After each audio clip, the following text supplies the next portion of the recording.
Em 2015, o Brasil passou por um difícil cenário econômico. Para este ano, o cenário está um pouco mais otimista, mas ainda assim preocupante. Como a crise tem afetado de diferentes formas determinados setores da economia? Bem, para responder essas e outras perguntas, eu estou aqui com o Márcio Giuliboni, jornalista e professor aqui do Mackenzie, e ele vai nos responder algumas perguntas hoje. Para começar, a gente vai ver a reportagem de Anne Caroline.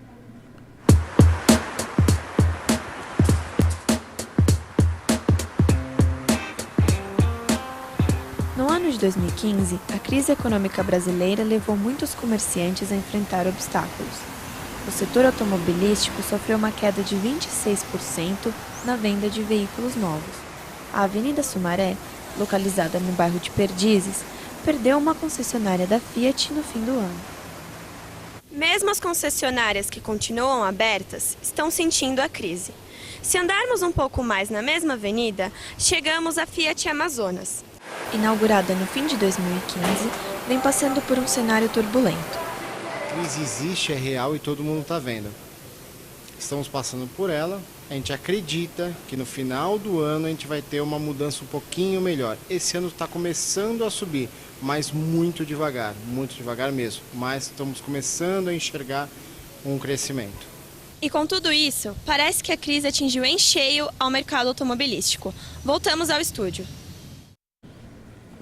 Bem, né, Márcio? Como podemos ver, a dificuldade de crédito que antes o governo estimulava tem desacelerado a venda de automóveis.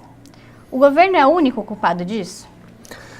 Basicamente sim, pelo seguinte sentido. Você tem uma diferenças de consumo. Você tem tipos de produto que reagem mais rapidamente a salário e renda, né, como o caso de alimentos, vestuário e medicamentos, e você tem alguns bens, que são os bens duráveis e semiduráveis, que reagem mais rapidamente a crédito.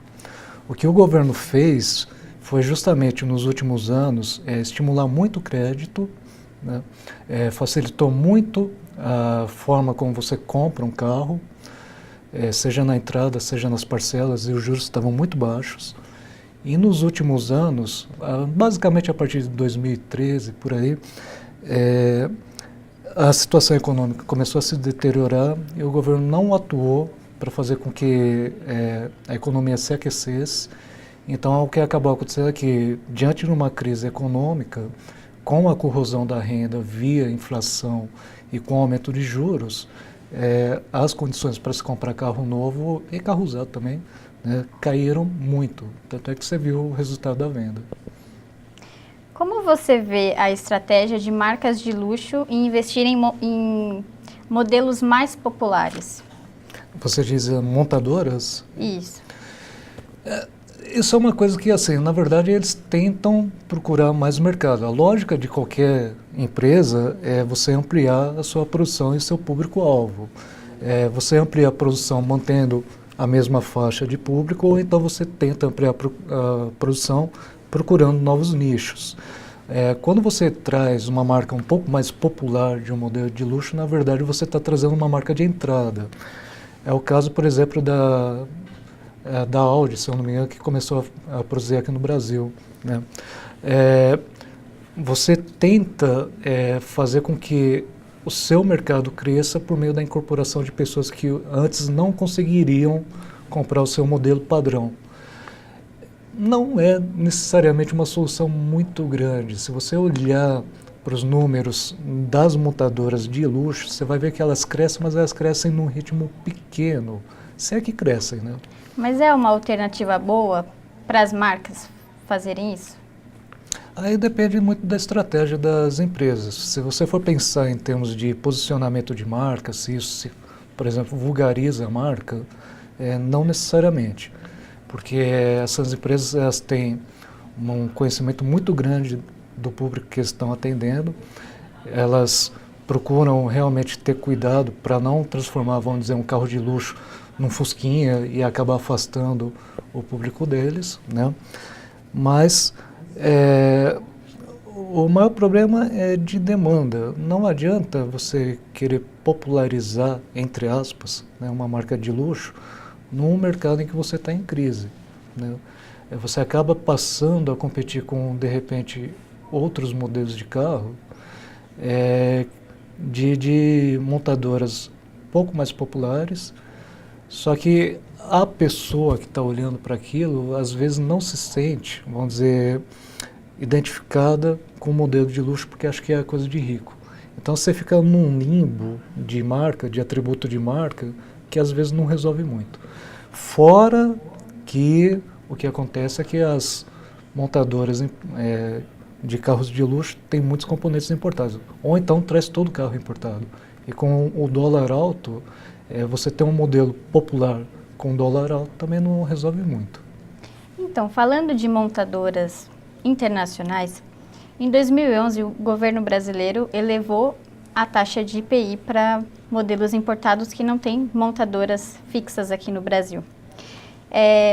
A JAC Motors e outras montadoras chinesas reduziram o investimento aqui ou cortaram. Quem sai mais no prejuízo com esse tipo de medida? Eu acho sinceramente que quem sai mais no prejuízo parece chavão, mas não é. Quem sai no prejuízo mesmo são os brasileiros, no seguinte sentido. Se você acompanhar o que aconteceu naquela época, o Brasil estava vivendo ainda uma política fiscal muito mais frouxa, porque a gente estava vindo da esteira da crise de 2008, e lá em 2008, quando estourou a crise norte-americana, o governo brasileiro, adotando aí um sotaque keynesiano, começou a relaxar as condições de crédito. Então você manteve uma certa demanda abastecida por dinheiro de banco, crédito. Isso fez com que as montadoras continuassem com o incentivo de vir instalar seus projetos no Brasil. O que acabou acontecendo é que lá em 2011, por aí, a gente tinha uma condição de um dólar um pouco mais barato, você tinha uma demanda relativamente aquecida ainda, e as montadoras já instaladas no Brasil, como a Volkswagen, a Ford e tudo mais, começaram a temer muito o que eles chamavam naquela época de invasão chinesa. Era a JAC Motors, a Chery, todas essas marcas que estavam chegando no mercado e que naquela época não representavam nem 3% das vendas, né? Começaram a incomodar. E começaram a incomodar simplesmente porque, ao contrário do que aconteceu antigamente, que as marcas importadas ocupavam um nicho de luxo, essas marcas entraram para concorrer no mercado popular, né? Então, enquanto você está importando carro de luxo, as montadoras que estavam aqui não tinham o grosso da sua demanda comprometida e tudo bem, eles toleravam. Mas foi só eles entrarem no segmento popular, foi só, por exemplo, o Nissan March começar a estourar de vendas, né, que não é chinês, é japonês, né, o Nissan March estourar de vendas, que as montadoras aqui começaram a reclamar, porque estavam tirando o mercado do segmento popular. E aí o que fez o governo? Em vez de você dar condições para que as montadoras brasileiras as que já estão instaladas aqui, barateassem os produtos, racionalizassem os custos, né, seja por incentivo fiscal, seja por maior produtividade, fez o caminho mais fácil, que era elevar imposto, barreira alfandegária. Barreira alfandegária é a pior das decisões, porque é o band-aid que estanca a hemorragia no momento, mas não cura a ferida. O que aconteceu depois? Você deixou um monte de planta abandonada, você criou uma série de expectativas de investimento que foram frustradas, você não fez com que os carros brasileiros ficassem mais baratos ou em melhores condições, né? E acabou passando uma imagem muito ruim para investidor estrangeiro. Investidor que vai pensar em trazer dinheiro para o Brasil hoje, pensa 2, 3 vezes. Bem, para finalizar esse nosso primeiro bloco, eu queria que você falasse para a gente que setor da sociedade perde mais com a crise. Se são os empresários, se são as pessoas comuns? É que crise é aquela palavra genérica e guarda-chuva, né? Cada um vive a crise do seu jeito. Esse que é o ponto. Dentro do empresariado, sem dúvida, quem está sofrendo mais é o pessoal da indústria. Se você pegar os dados de produção industrial, de emissão, a indústria de bens, a indústria de transformação, a de máquinas e equipamentos, vem caindo fortemente, vem cortando emprego e produção há anos, né, perdendo participação no PIB, uma série de coisas. Então, se você pensar do lado da indústria, né, dos empresários, quem está perdendo mais emprego, quem está perdendo mais espaço é o pessoal da indústria. Do lado dos consumidores / trabalhadores, quem está perdendo mais renda hoje é aquela camada média da população. Se você observar o que aconteceu nos últimos anos, você tinha uma base muito ampla e um topo muito estreito.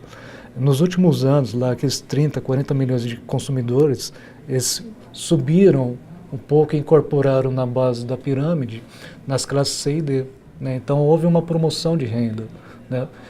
É justamente essa fatia da classe média que agora está voltando, a pirâmide está voltando a se achatar, né?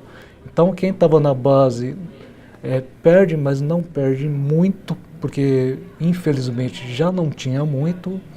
Quem está no topo ainda consegue se defender com investimentos financeiros, né? E aquela camada intermediária que foi classe média durante 10 anos, né? Ou o cara conseguiu dar um pulo e se tornou classe alta, ou o cara vai voltar para a condição anterior dele. E é essa população que hoje em dia, que tem ensino médio, né, é jovem e não tem uma qualificação muito definida de trabalhar, que está mais sofrendo. Obrigada, Márcio, por enquanto. E vamos agora a um breve intervalo. Os programas de mestrado e doutorado da Universidade Presbiteriana Mackenzie estão entre os melhores do país. É o que atesta o Ministério da Educação e a CAPES. Em uma avaliação de 0 a 7, a Mackenzie teve um desempenho que merece destaque. Confira: Administração de Empresas, Arquitetura e Urbanismo, Ciências da Religião, Ciências e Aplicações Geoespaciais, Controladoria Empresarial, Direito Político e Econômico, Distúrbios do Desenvolvimento, Educação, Arte e História da Cultura, Engenharia de Materiais, Engenharia Elétrica, Letras.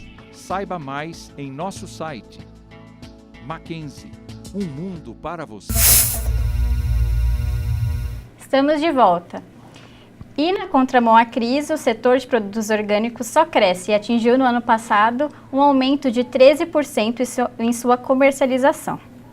O número ainda é pequeno se comparado aos de Estados Unidos e Europa, mas vem conquistando a mesa dos brasileiros.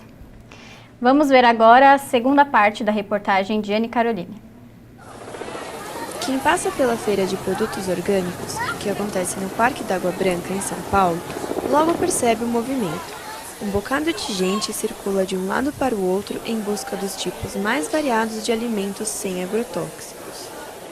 Mesmo com a atual crise econômica, o mercado de produtos orgânicos continua aquecido. O crescimento do setor chegou a 25% em 2015 e a expectativa é que arrecade mais de 2 bilhões de reais ainda este ano. Não tem crise. A procura por orgânico é muito grande e termina cedo. Como a gente viu, enquanto alguns setores estão indo mal, outros estão indo muito bem. Por que isso acontece e o que um setor tem de aprender com o outro?